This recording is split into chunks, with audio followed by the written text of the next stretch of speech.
नमस्कार दोस्तों। आज हम बात करने वाले हैं stocks trading with triple confirmation strategy के विषय में। दोस्तों, पिछले वीडियो में हमने multiple time frame analysis with triple confirmation strategy को समझ लिया था और मुझे उम्मीद है कि आप सभी को वो वीडियो बहुत पसंद आया होगा। आज हम समझने वाले हैं stocks trading with triple confirmation strategy के विषय में। दोस्तों, यहाँ पर मैं आपको एक बात क्लियर कर दूं कि यह जो स्टॉक्स ट्रेडिंग की ट्रिपल कंफर्मेशन स्ट्रेटेजी है, यह सिर्फ और सिर्फ इंट्राडे के हिसाब से डिजाइन की गई है। तो आपको सिर्फ और सिर्फ इसे इंट्राडे के लिए ही अप्लाई करना है और इंट्राडे के अंदर भी आपको इसे मॉर्निंग में ही अप्लाई करना है। मॉर्निंग से मेरा मतलब यह है कि आपको इसे 9:15 से 9:30 के बीच में ही अप्लाई करना है, उसके बाद नहीं। तो इस स्ट्रेटेजी को फॉलो करने का हमारा सबसे पहला रूल यह है कि हमें मार्केट का ट्रेंड आइडेंटिफाई करना होगा। मार्केट के ट्रेंड को आइडेंटिफाई करने के लिए हमें देखना होगा निफ्टी को। तो मैं यहाँ पर आपको सीधा चार्ट पर लेकर चलता हूँ और चार्ट में हमें यह देखना है कि अगर निफ्टी आज बुलिश है तो हम स्टॉक्स को सिर्फ और सिर्फ बाय करके चलेंगे, और अगर निफ्टी बेरिश है तो हम स्टॉक्स को सिर्फ और सिर्फ शॉर्ट सेल करके चलेंगे। तो जैसा कि हम यहाँ पर देख सकते हैं, जो कल का क्लोज था उसके मुकाबले में आज निफ्टी बेरिश है, मतलब कि हमें स्टॉक्स को सिर्फ और सिर्फ शॉर्ट सेल करके चलना है। अगर निफ्टी यहाँ पर बुलिश होती तो हम स्टॉक्स को सिर्फ और सिर्फ बाय करके चलते। अब यहाँ पर सवाल यह आता है कि हम इंट्राडे के लिए स्टॉक्स को कैसे सिलेक्ट करेंगे। तो इंट्राडे के लिए हमें स्टॉक्स सिलेक्ट करने के लिए सिर्फ उन्हीं स्टॉक्स को देखना है जो निफ्टी 50 की टॉप बेस्ट 50 कंपनियां हैं।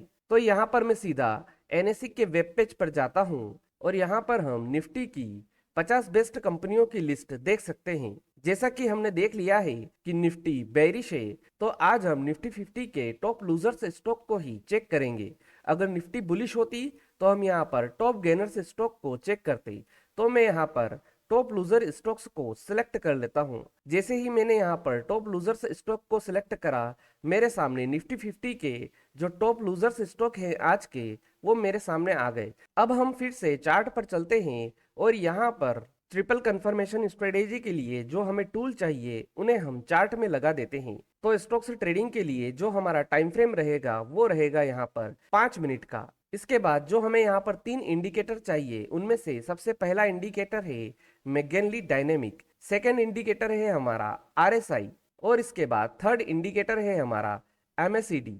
यहाँ पर मैंने तीनों इंडिकेटर्स को चार्ट में लगा लिया है और आप यहाँ पर इस बात का ध्यान रखिए कि इन तीनों इंडिकेटर्स की सेटिंग वही है जो बाय डिफॉल्ट सेट है। जैसे कि आप यहाँ पर देख सकते हैं, मैकगेनली डायनेमिक की सेटिंग मैंने यहाँ पर 14 पर ही रखी है जो कि बाय डिफॉल्ट सेट है। इसके बाद आरएसआई की जो सेटिंग है वो भी मैंने बाय डिफॉल्ट ही रखी है जो कि है 14 की, और एमएसीडी की सेटिंग भी यहाँ पर मैंने बाय डिफॉल्ट ही रखी है जो कि है 12, 26 और 9 की। अब जैसा कि हम यहाँ पर देख सकते हैं कि हमारा जो पहला स्टॉक्स है टॉप लूजर्स के अंदर वो है अल्ट्राटेक सीमेंट। तो मैं यहाँ पर चार्ट के अंदर अल्ट्राटेक सीमेंट का स्टॉक ओपन कर लेता हूँ। अब हम यहाँ पर समझ लेते हैं कि स्टॉक्स ट्रेडिंग के साथ हमें ट्रिपल कंफर्मेशन स्ट्रेटेजी को कैसे फॉलो करना है। तो देखिए, इसके लिए सबसे पहले हमें यह देखना है कि 9:15 वाली कैंडल, 9:20 वाली कैंडल या 9:25 वाली कैंडल, इन तीनों कैंडल्स में से कोई एक कैंडल मैकगेनली डायनेमिक के नीचे क्लोजिंग दे। तो जैसा कि हम यहाँ पर देख सकते हैं कि जो पहली कैंडल है वो ही मैकगेनली डायनेमिक के नीचे क्लोजिंग दे रही है। यह हमारी पहली कंफर्मेशन है। इसके बाद हमें यह देखना है कि क्या आरएसआई 50 के लेवल के नीचे है। तो हम यहाँ पर देख सकते हैं कि हाँ, बिल्कुल आरएसआई 50 के लेवल के नीचे है। तो ये हमारी दूसरी कंफर्मेशन है। इसके बाद हमें यह देखना है कि क्या एमएससीडी के अंदर बेरिश क्रॉसओवर हुआ है।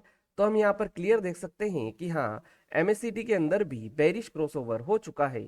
तो यह हमारे लिए ट्रिपल कंफर्मेशन यहाँ पर हो चुकी है। हमें मैकगेनली डायनेमिक के हिसाब से भी ये कंफर्मेशन मिल रही है कि स्टॉक्स डाउन ट्रेंड में है, आरएसआई भी हमें ये इंडिकेशन दे रही है कि स्टॉक डाउन ट्रेंड में है, और एमएससीडी भी हमें ये इंडिकेशन दे रही है कि स्टॉक डाउन ट्रेंड के अंदर है। और आपको यहाँ पर इस बात का ध्यान रखना है कि हमें ये तीनों कंडीशन सिर्फ और सिर्फ शुरुआती 3 कैंडल्स में ही देखना है। 9:15 वाली कैंडल में, 9:20 वाली कैंडल में या फिर 9:25 वाली कैंडल में। अगर इन तीनों कैंडल्स में से किसी एक कैंडल में भी हमें ये तीनों कंफर्मेशन मिल जाती है तो हम शॉर्ट सेल करके चलेंगे, और अगर इन तीनों कैंडल में हमें ये तीनों कंफर्मेशन नहीं मिलती है तो हम उस स्टॉक को अवॉइड कर देंगे। अब जैसा कि यहाँ पर आप देख सकते हैं कि हमें पहली कैंडल में ही तीनों कंफर्मेशन मिल चुकी है, तो इसका मतलब ये है कि हम इस स्टॉक के अंदर शॉर्ट सेलिंग करेंगे और जो कैंडल मैकगिनली डायनेमिक के नीचे क्लोज हुई है उसके हाई के ऊपर का हम यहाँ पर स्टॉप लॉस लगाएंगे। अब आप यहाँ पर इस बात का भी ध्यान रखिए कि अगर स्टॉप लॉस बहुत ज्यादा बड़ा बनता है तो हम उस ट्रेड को भी अवॉइड कर सकते हैं। अगर इस स्टॉक के हिसाब से माने तो मैं यहाँ पर ये मानकर चल रहा हूँ कि इस स्टॉक में मेरा स्टॉप लॉस बहुत बड़ा बन रहा है, तो मैं इस स्टॉक को तो ट्रेड के हिसाब से अवॉइड कर दूंगा। अब हम यहाँ पर अगला स्टॉक देखते हैं। अगला स्टॉक है ट्रेंड का, तो मैं यहाँ पर चार्ट के अंदर ट्रेंड का स्टॉक खोल लेता हूँ। तो अब हमें यहाँ पर क्या देखना है कि सुबह 9:15 वाली, 9:20 वाली या 9:25 वाली, इन तीनों कैंडल में से कोई एक कैंडल मैकगिनली डायनेमिक के नीचे क्लोजिंग दे। तो हम यहाँ पर देख सकते हैं कि ये पहली कैंडल है 9:15 वाली जो कि मैकगिनली डायनेमिक के नीचे क्लोजिंग दे रही है। इसके बाद हमें क्या देखना है कि आरएसआई का लेवल 50 के नीचे हो। तो हम यहाँ पर क्लियर देख सकते हैं कि आरएसआई का लेवल 50 के नीचे है। इसके बाद हमें यहाँ पर देखना है कि क्या एमएससीडी के अंदर बेरिश क्रॉसओवर हो रहा है। तो हम यहाँ पर क्लियर देख सकते हैं कि हाँ, एमएससीडी के अंदर भी बेरिश क्रॉसओवर हो रहा है। तो इसका मतलब ये है कि हम अगली कैंडल के अंदर शॉर्ट सेलिंग कर लेंगे। उसके बाद फर्स्ट कैंडल यानी कि जिस कैंडल ने मैकगिनली डायनेमिक के नीचे क्लोजिंग दी है उसके हाई के ऊपर का हम यहाँ पर स्टॉप लॉस लगा लेंगे। इसके बाद हमें प्रॉफिट बुकिंग के लिए यह देखना है कि या तो हम 1:3 का टारगेट लेकर चल सकते हैं या फिर हम इस बात का वेट कर सकते हैं कि अगर कोई कैंडल मैकगिनली डायनेमिक के ऊपर की तरफ क्लोजिंग दे देगी तब हम यहाँ पर प्रॉफिट बुक कर लेंगे। और साथ ही हमें ट्रेलिंग स्टॉप लॉस का भी यहाँ पर यूज करके चलना है। तो जैसा कि अभी हम फिलहाल देख सकते हैं कि मार्केट अभी लगातार इस स्टॉक के अंदर नीचे की तरफ ही जा रहा है। अब हम यहाँ पर अगला स्टॉक देखते हैं। हमारा अगला स्टॉक है बजाज ऑटो। तो मैं यहाँ पर चार्ट में बजाज ऑटो को खोल लेता हूँ। तो हम यहाँ पर देखते हैं कि पहली ही कैंडल मैकगिनली डायनेमिक के नीचे है, आरएसआई का लेवल भी 50 के नीचे है और एमएससीडी के अंदर भी हमें बेरिश क्रॉसओवर मिल चुका है। तो इसका मतलब ये है कि हम इस कैंडल के अंदर शॉर्ट सेल करेंगे। फर्स्ट कैंडल के हाई के ऊपर का हमारा स्टॉप लॉस लगेगा। या तो हम 1:3 का टारगेट ले सकते हैं या फिर हम वेट कर सकते हैं कि जब तक प्राइस मैकगिनली डायनेमिक के नीचे बना हुआ है तब तक हम ट्रेड में होल्ड करेंगे और जब कोई कैंडल मैकगिनली डायनेमिक के ऊपर क्लोजिंग दे देगी तब हम यहाँ पर अपना प्रॉफिट बुक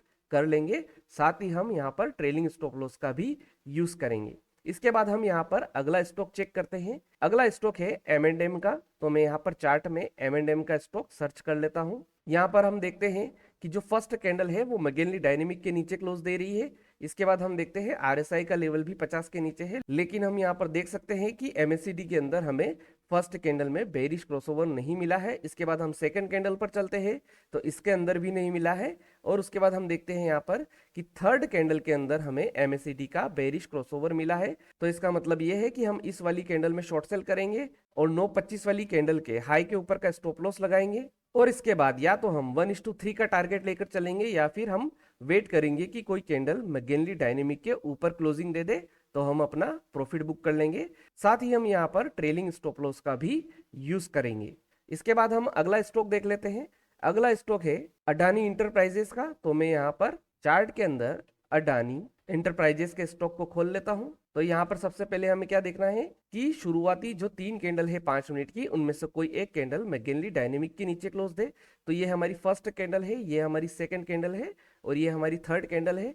इन तीनों कैंडल्स में से कोई भी कैंडल मैकगिनली डायनेमिक के नीचे क्लोजिंग नहीं दे रही है, तो हम इस स्टॉक को भी अवॉइड कर देंगे क्योंकि यहाँ पर हमारी जो कंडीशन है वो मीट नहीं हो रही है।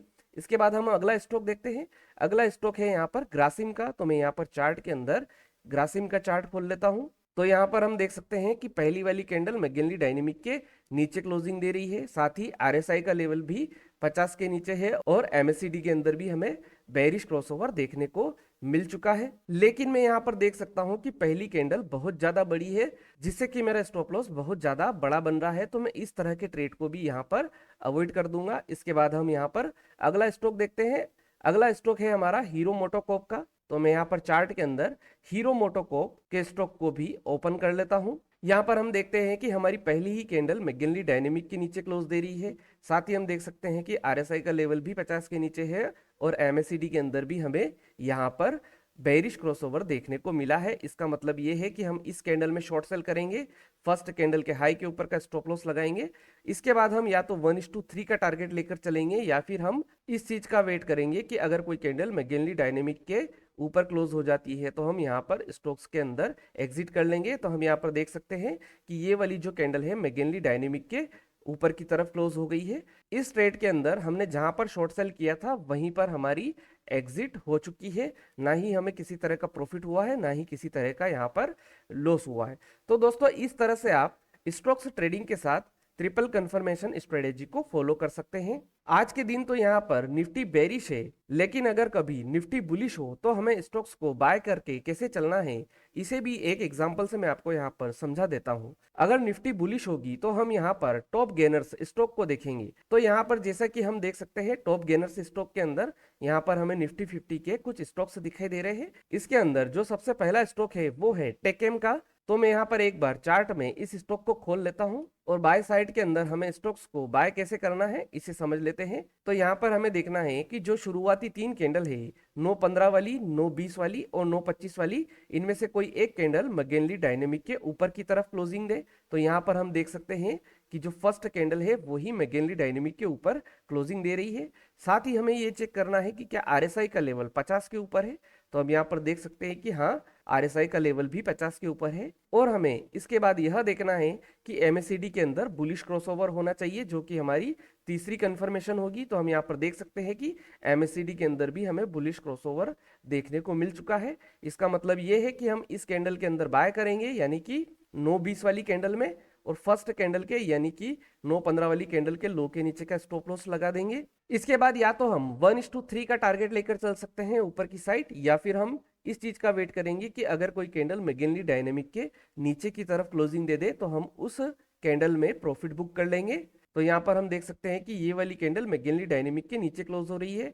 तो यहाँ पर हम देखेंगे कि हमें हल्का सा लॉस हो रहा है, और इसका रीजन यही है कि आज निफ्टी के अंदर बेरिश ट्रेंड चल रहा है, इसलिए यहाँ पर जो स्टॉक्स तेजी के अंदर है वो हमें सपोर्ट नहीं कर रहे हैं। एक स्टॉक के साथ और हम यहाँ पर एग्जाम्पल को समझ लेते हैं। हम यहाँ पर देखते हैं एक और जो हमारा स्टॉक है वो है अपोलो एसपी। तो मैं यहाँ पर चार्ट के अंदर अपोलो एसपी को सर्च कर लेता हूँ और इसे चार्ट में लगा देता हूँ। यहाँ पर भी हम देखते हैं कि जो पहली वाली कैंडल है वो मैगेनली डायनेमिक के ऊपर क्लोज दे रही है। साथ ही हम देख सकते हैं इस कैंडल में आरएसआई का लेवल 50 के ऊपर है, और एमएससीडी के अंदर भी हमें बुलिश क्रॉसओवर देखने को मिल चुका है। इसका मतलब ये है कि हम इस कैंडल में बाय करेंगे। फर्स्ट कैंडल के लो के नीचे का हमारा स्टॉप लॉस होगा, और हम या तो 1:3 के टारगेट के लिए जा सकते हैं, या फिर हम वेट कर सकते हैं कि कोई कैंडल मैगेनली डायनेमिक के नीचे क्लोजिंग दे देगी, तब हम अपना प्रॉफिट बुक कर लेंगे। जैसा कि आज निफ्टी बेरिश ट्रेंड में है, इसलिए यहाँ पर जो बाय साइड में स्टॉक है वो तेजी को सपोर्ट नहीं कर रहे हैं। तो दोस्तों इस तरीके से आप बुलिश मार्केट के अंदर स्टॉक्स को बाय कर सकते हैं। तो दोस्तों यह थी इंट्राडे ट्रेडिंग के लिए stocks trading with triple confirmation strategy. उम्मीद है कि आपको ये स्ट्रेटेजी समझ में आ गई होगी। अगर इस स्ट्रेटेजी से जुड़ा कोई भी सवाल आपके दिमाग में है तो आप कमेंट बॉक्स में जाकर पूछ सकते हैं। और अगर आपको यह वीडियो पसंद आया तो प्लीज वीडियो को लाइक करिए, चैनल को सब्सक्राइब करिए। आज के लिए इतना ही, फिर मिलेंगे हम अगले वीडियो में अगली स्ट्रेटेजी के साथ, जो कि है option trading with triple confirmation strategy. Goodbye, धन्यवाद।